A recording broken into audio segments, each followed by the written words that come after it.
Hi there, it's Dave Garnish here, and in this video we're going to be looking at sidechain gating.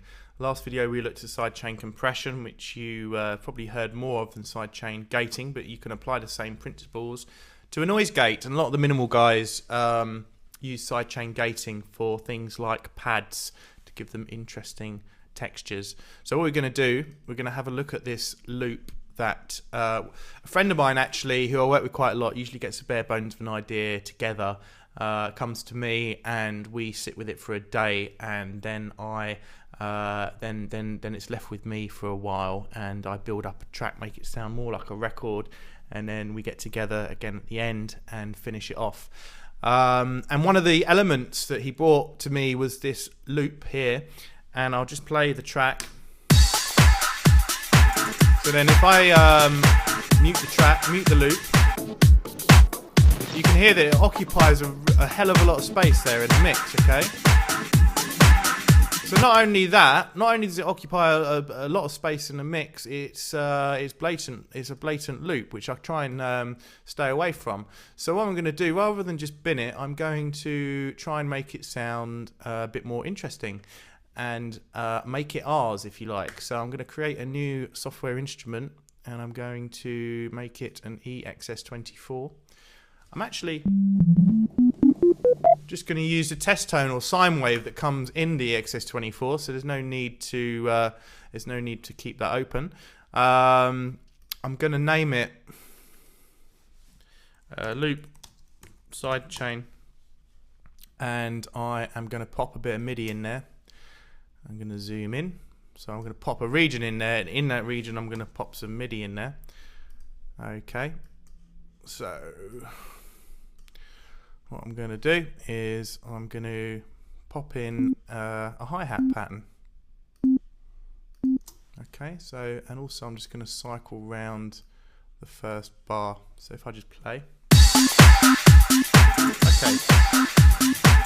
So we don't want to do that. We don't actually want to hear the tone.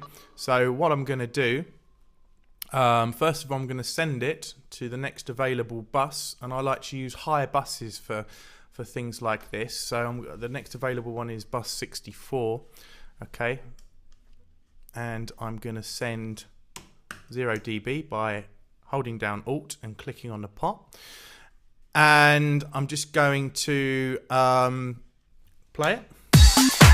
You don't want to hear it, okay? So what I like to do, as I said in the last video, I'd like to just take it off the mix bus completely, okay? The other thing you can do is that you can, instead of taking it off the mix bus, you can use a pre-fade send like this, right? So the send goes green, and then you can just pull it down and mute it, okay? But I just like to take it off the mix bus completely, and it's easy to see that way, okay? Like I said in the last video. Right, so back to where we were, how I usually do things. Off the mix bus, sending to bus 64. You can see already the aux that is created is already off of the mix bus. Okay, if you get a stereo output down here, it means that it's going to play through the aux. So I'll just play it again. So now it's actually playing through the aux. So what I'm going to do, I'm just going to again take it completely off the mix bus, like that.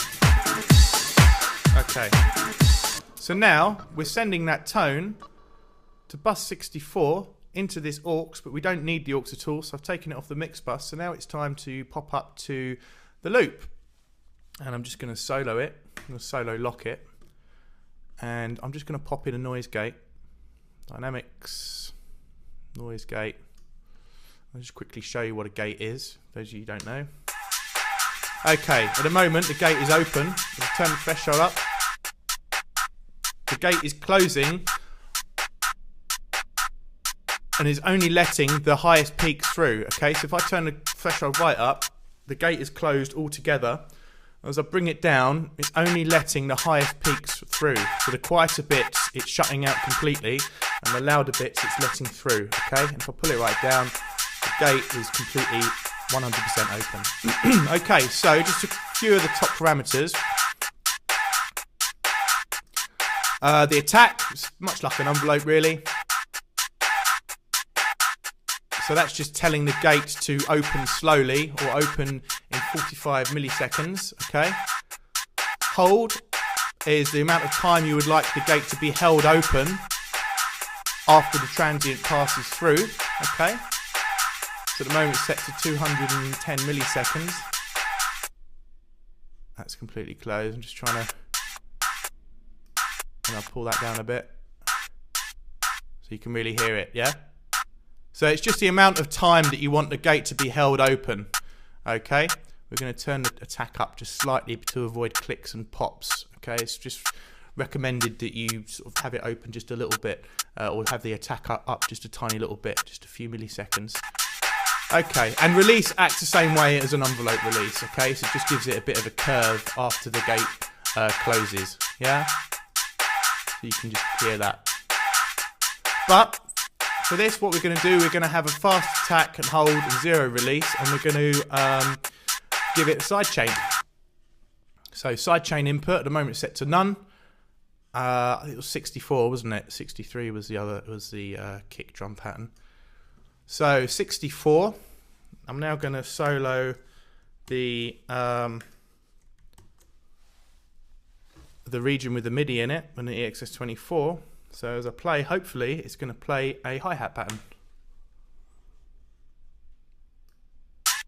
There you go, just tweak the threshold a bit.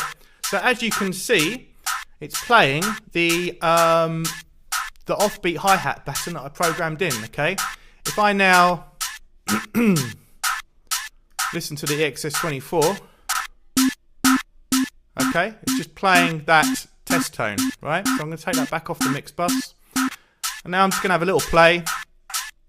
Copy that there. Oops. For some reason that's unsolo locked.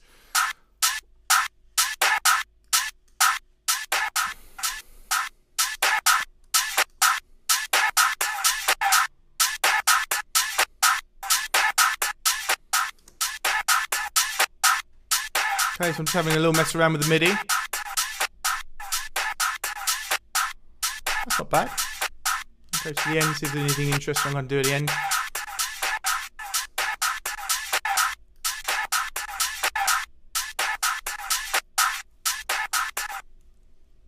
Why does that keep unsolo locking? If I hit Alt and S, that should keep it solo locked.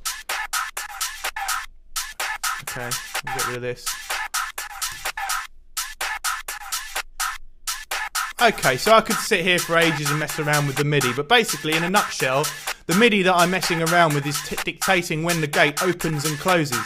And the great thing about using a test tone, as opposed to like a kick or a snare, is that you can really control how long you want that gate to be open. So for instance, this long note here, if I play just a test tone again,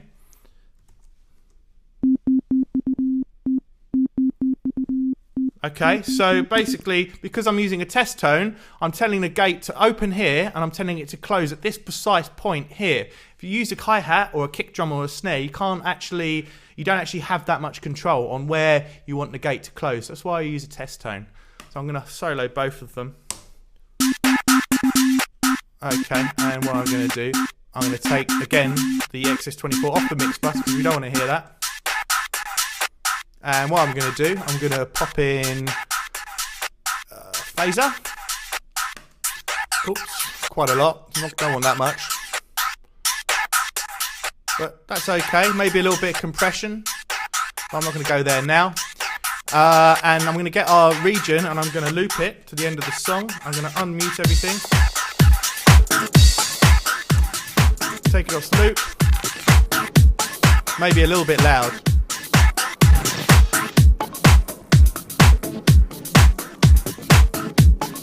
Okay, it's just nice as a little texture, isn't it?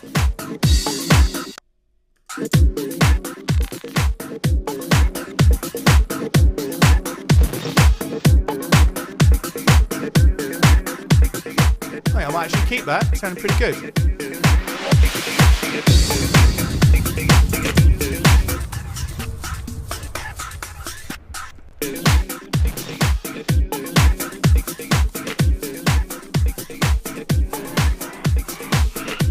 There's the side chain for the triggered off the kick. I'll just go back a bit. This whooshy sound, here we go.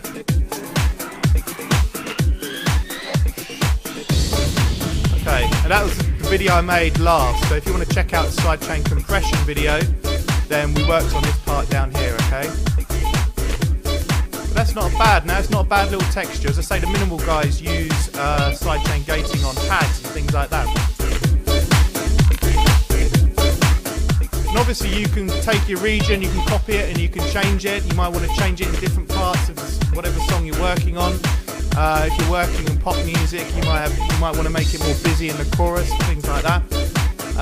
So yeah, it's just a useful thing really. You don't hear as much about as you do sidechain compression.